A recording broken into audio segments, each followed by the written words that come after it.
A lo largo del siglo XVIII, Europa vivió una importante etapa de renovación que la condujo a abandonar las viejas creencias en favor de una intensa búsqueda de ideas y conocimientos. Este periodo histórico, conocido como la Ilustración, se caracterizó porque gran parte de los hombres de este tiempo confiaron totalmente en la razón como fundamento para generar nuevas explicaciones y saberes sobre el mundo que les rodeaba. Mediante el empleo del razonamiento, pretendían dejar atrás las creencias religiosas tradicionales a las que concebían como la herencia de una etapa de oscuridad e ignorancia marcada por la superstición. Los científicos e intelectuales del siglo XVIII encontraron en la razón una nueva vía para alcanzar la verdad.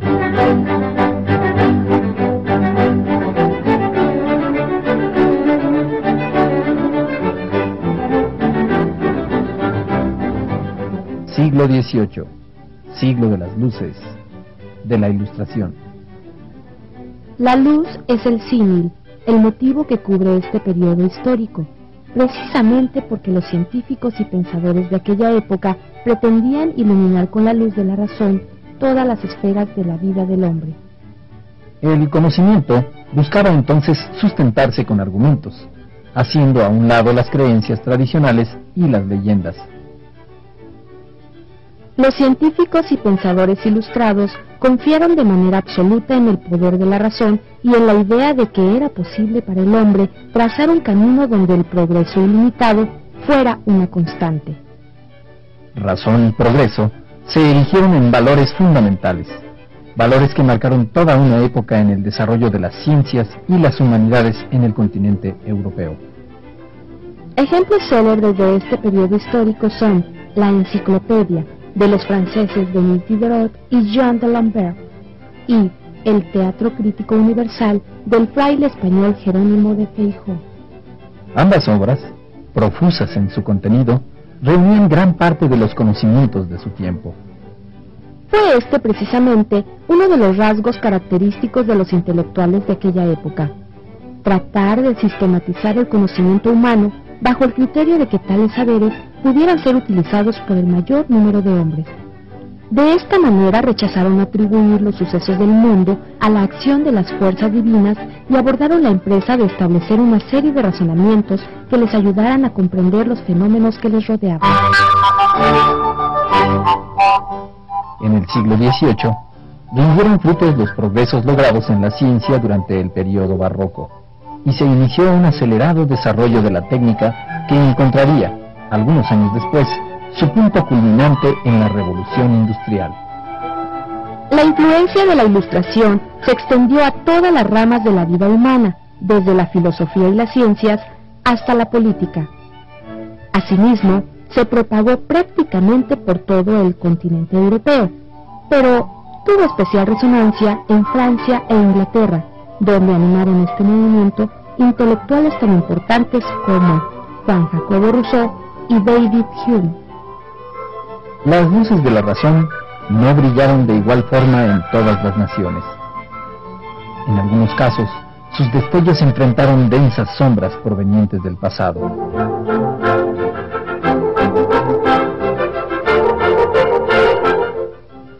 Si bien la idea del progreso ilimitado, propuesta por los pensadores de la Ilustración, se apoderó casi por completo del territorio europeo, no en todos los países del viejo continente se vivió este movimiento de igual forma.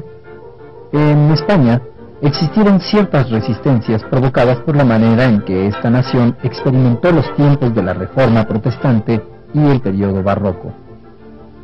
Ello se debió a la enérgica vigilancia que la propia monarquía española y la Iglesia ejercieron sobre el mundo hispánico. La estricta tutela de estas instituciones provocó que el desarrollo de la filosofía y de las ciencias en el Imperio español fuera más pausado y conservador. A pesar de esta circunstancia, las ideas ilustradas tuvieron gran importancia dentro del entorno ibérico, en especial en el terreno político.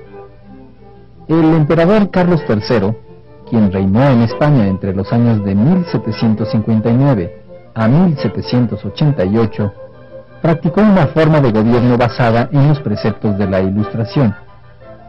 Bajo su tutela, ese país logró consolidarse como nación moderna. A la forma de gobierno que practicó Carlos III se le conoce con el nombre de despotismo ilustrado, y a las reformas que impulsó como reformas borbónicas, precisamente porque el monarca se apellidaba Borbón. El despotismo ilustrado se caracterizó por ser el gobierno absoluto de un monarca que buscaba mejorar las condiciones de su país. Para conseguirlo, tomaba como guía los conocimientos científicos y filosóficos de la Ilustración. Uno de los problemas del despotismo ilustrado fue su afán de imponer a sus súbditos un solo criterio y una ley ciega que muchas veces se olvidaba de la realidad. En el caso específico de España, Carlos III se valió de esta forma de gobierno para reducir el poder de la Iglesia y reforzar el del rey. Su estrategia fue particularmente significativa si se considera el poder que la Iglesia Católica ejerció sobre este país en los tiempos de la Reforma. El régimen de Carlos III promovió importantes reformas económicas, sociales y políticas que condujeron a España a un periodo de auge. Estos cambios recibieron el nombre de reformas borbónicas, por ser ese su apellido. El pensamiento ilustrado cruzó la amplia frontera del Atlántico y arribó a América, donde ejerció una notable influencia.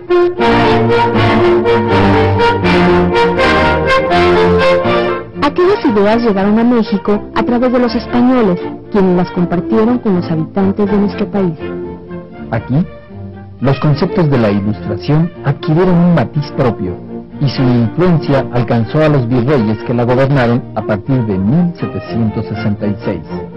En ese entonces, México era una colonia de España, y su situación política dependía en gran parte de las decisiones tomadas desde el país europeo.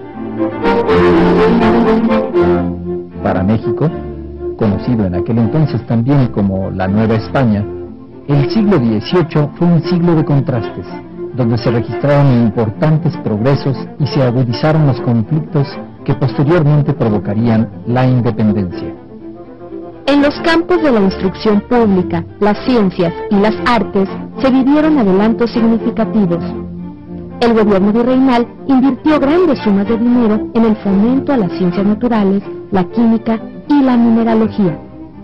Este progreso se debió a la labor desempeñada por los reyes españoles a partir de Carlos III. El impulso al conocimiento, claramente influenciado por las ideas de la Ilustración, transformó de manera significativa la vida en México. Alejandro von Humboldt describiría en 1803 de la siguiente manera el paisaje de la ciudad capital. Ninguna ciudad del nuevo continente, sin exceptuar las de los Estados Unidos, presenta establecimientos científicos tan grandes y sólidos como la Ciudad de México. Citaré la Escuela de Minas, dirigida por el sabio Eluyar, el Jardín Botánico y la Academia de Pintura y Escultura, conocida con el nombre de Academia de las Nobles Artes. Lo que Humboldt observó fue el resultado del proceso que se vivió durante el siglo de las luces en nuestro país. A pesar de haber promovido el conocimiento, la educación y las artes, Carlos III también impuso ciertas medidas poco afortunadas, las cuales generaron conflictos y situaciones desfavorables en la colonia. Una de ellas fue la expulsión de los jesuitas del territorio de la Nueva España. En consecuencia, abandonaron nuestro país destacados intelectuales. Entre aquellos brillantes jesuitas se encontraban Diego José Abad, considerado como el latinista más ilustre que ha tenido México, Francisco Javier Clavijero, autor de la Historia Antigua de México, y Francisco Javier Alegre, quien tradujo la Ilíada. Otra decisión poco afortunada de Carlos III consistió en negar a quienes habían nacido en América la posibilidad de obtener puestos importantes dentro del gobierno virreinal. Esta determinación privó a la población originaria de la Nueva España de la oportunidad de adquirir una experiencia que bien pudo haberse aplicado en beneficio tanto de la colonia como del Imperio Ibérico. Ambas disposiciones reflejan uno de los errores cometidos por el régimen del despotismo ilustrado. En su afán de ceñirse a las ideas de la Ilustración, esta forma de gobierno olvidó en ocasiones la realidad, sobre todo cuando la realidad no coincidía con las ideas de los gobernantes. Los problemas políticos se extendieron también al terreno económico.